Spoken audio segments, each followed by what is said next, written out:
Nakakumpiska ng magic sugar ang mga otoridad sa isang tindahan sa Urdaneta City, Pangasinan. Ipinagbabawal ang naturang artificial sweetener dahil may sangkap itong nakaka-cancer.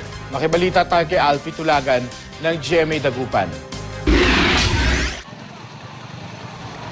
Sinuyod ng Urdaneta City Police ang isang tindahan sa lungsod matapos makatanggap na impormasyong nagbebenta roon ng magic sugar.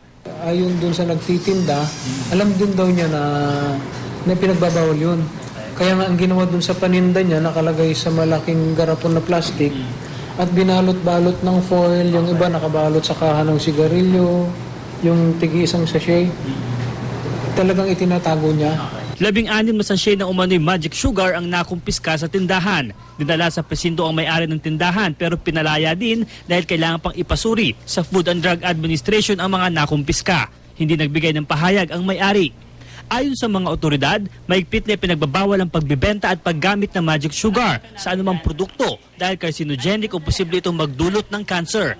Sangkap ng magic sugar ang sodium cyclamide compound na siyang nagpapatamis nito ng mahigit 30 beses kaysa sa refined sugar mula sa tubo. Mas mura ang magic sugar kaya naman binibili ito ng ilan. Binanto ng Food and Drug kasi sa study nagkukos siya ng cancer. Pag nasobra mo ng intake, mahihilo ka, sasakit ng tiyan mo, minsan nagsusuka ka pa, nasusuka ka. Okay. Ayon naman sa mga nagtitinda ng sa malamig sa lugar, hindi sila gumagamit ng magic sugar. Kasi po nakakasama sa katawan yung magic sugar at bawal po. Pero talaga hindi kami nagagamit ng ganyan, sir. Alfie Tulagan, Nagbabalita, Pilipinas.